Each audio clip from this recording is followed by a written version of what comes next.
Boston. Oh man, they had a deal in place. Malcolm Brogdon was going to come to my Clippers. Fell through. Clippers are scared of Malcolm Brogdon's injury history or the recent forearm injury, and it would have been, just Brogdon leaving. Then Porzingis was going to go to Boston, and Washington was going to get Marcus Morris, Amir Coffey, in the 30th pick that we had. Now it ended up being Marcus Smart, the longest tenured Celtic, to Memphis. Tyus Jones to Washington, Porzingis to Boston. So I don't know. Let's go to AllBall first. Your initial thoughts on the trade from all the sides. I think this trade between Boston and Memphis was a blessing in disguise for both teams. Let me explain why. I've been said, as much as I like Marcus Smart, he was the heartbeat of that team. He deboed his way into that point guard position. I don't know how he did that. So I think him leaving is good for the team offensively. Now, defensively, toughness, everything else, I don't know how it's going to work out. But I think offensively, he kind of held them back because he's not an official point guard. But him going to Memphis is perfect. That culture, that mindset, the way they are, the way they play, I think his skill set is perfect for over there. Grit, grime, tough, edgy, talk shit, back us against the world. Now, what Boston got back with Porzingis, I love it. I wasn't a big Porzingis fan when I was a Knick, but after watching them, and I watched some games, we watched some games and watched them in Washington. Porzingis is a good player, man. And what he's going to do for Boston, the way he's going to stretch that floor, they have 3 legit guys that can get a shot on their own, that can knock down the 3, that can spread the floor. And then you have a point guard in Brogdon that I think his mindset is he just wants to play, he wants to win, and I think he's into doing the right thing. I think it's a beautiful thing. So I think it was a blessing in disguise. I think Boston fans are going to be upset that Marcus Smart left because of who he was for them. But after a while, I think they're going to understand it was the best thing for the organization. I think his skill set was better coming off the bench for them. But I think now him being in Memphis is perfect. And I think Porzingis, to me, the only better spot for Porzingis would have been going back to the Knicks. I think him going back to Boston, I think this is going to be a real threat for a lot of guys in the East. I think that move knocked my Knicks and Miami all the way back down. That's just my opinion. So AllBall likes it for Boston. And do you think Marcus Smart, real quick before we go to Fabian, is going to help Memphis, though? He's going to be basically replacing Dylan Brooks. Perfect. Okay, perfect. Yeah, I agree. Fabian? Perfect.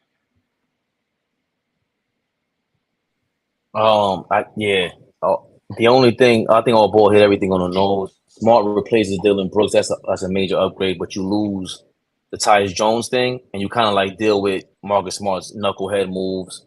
You're going to have 2 knuckleheads on offense, though. Like, John Morant makes a lot of mistakes on offense, I think. He's always trying to dunk on somebody. But Porzingis in Boston, it's potentially scary, but I'm always going to say that it's all on Tatum.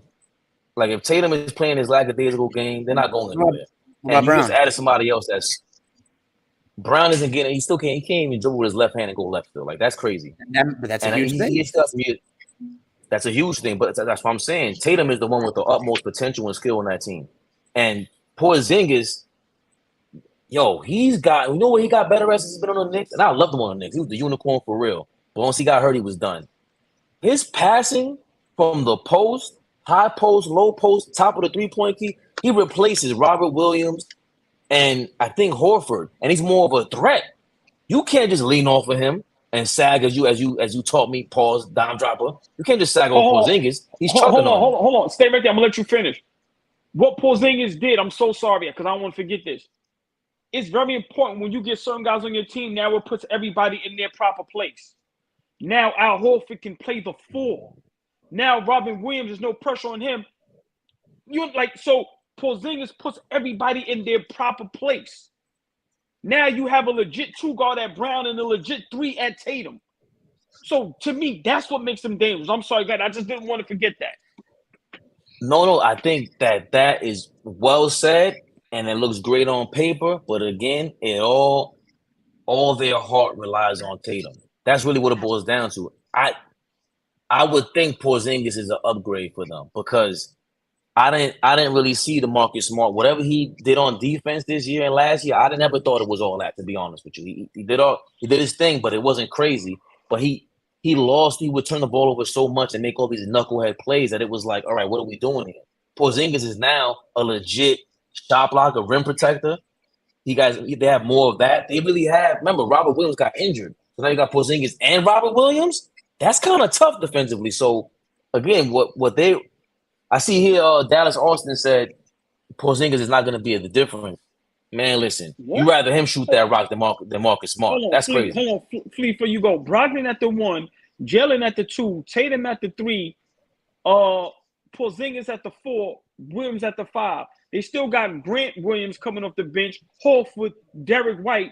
Bro, that's the best team in the league, bro. I think Derek White's going to start. Derek White, Tatum, Brown, right. One of Porzingis and one of Horford or Williams with Porzingis. Either way, I'm sorry to cut you off. I was just excited, but either way is fine with me. It doesn't matter. But that 5 right there, think about how many teams in the league, nobody's in their proper position. Like even with Phoenix, who's the point guard if you play both of them? Even though I still think it should work. I'm just saying Boston got a legit where everybody's in their proper position. Listen, that's scary to me. That's scary to me. I'm sorry.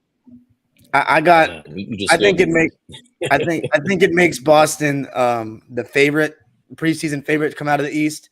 But I agree with Fabian. It's not what puts them over the top to win a championship. To me, that just comes from Tatum and Brown. They just got to be better. They got to improve. It's trials and tribulations. They're losing. They play the game the hard way. It's very your turn, my turn, isolation all the time. Tatum and Brown, if they just continue to get better, I think that will be what gets the Celtics over the hump because, I mean, Jaylen Brown had a nightmare series in the conference finals, and Tatum wasn't good enough. He had good games, but he still was not quite good enough. But, yeah, that's my take on that. I think there's so much to unpack with this move for both teams, right? So if we start with Boston, right? Boston, like you said, gets another guy that stretches the floor and a rim protector. I think the biggest thing for them is they get Al Horford the fuck off the floor. Get him off the floor. He plays entirely too much. And he had to because they didn't have anybody else. So he had to play a lot. But that puts them in the position now you could pull Al off the floor a little more and get a guy that can take volume shots now. Like Al is going to hit open shots from the corners, from 3, hit big shots down the stretch. You get another guy with Porzingis who can actually go get you 20 to 25 a night if you need it from him. Capable rebounder, capable guy that's going to defend the rim. But I think the biggest winner out of the deal, and it makes Boston championship a bust for me. I agree with AllBall. I think that top to bottom, their roster is like almost unflawed. Like, where are the flaws? Like, you know, maybe you're missing a little bit of shooting, but other than that, if you look top to bottom on paper, they should be the favorites coming out the East right now. We don't see the other moves yet, but right now they should be the favorites.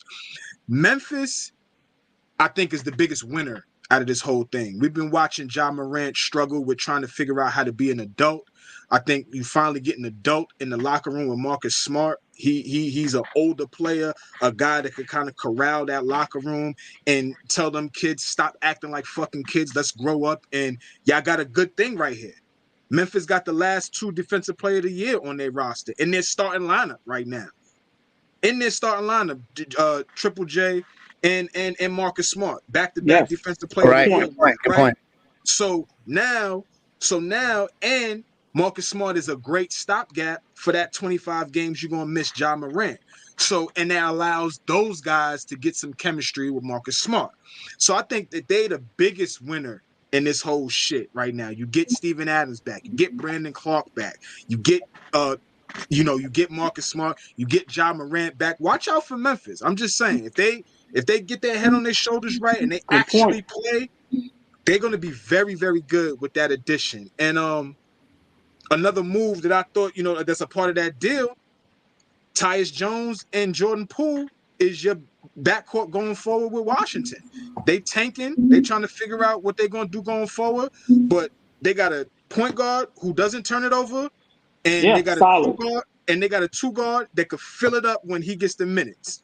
We know Jordan Poole could average 25 if you give him 30 minutes a night, right? So I think for the first time in a 3-team deal, all 3 teams made out good. Like all 3 Good point. teams, Yeah. I think, made out pretty well.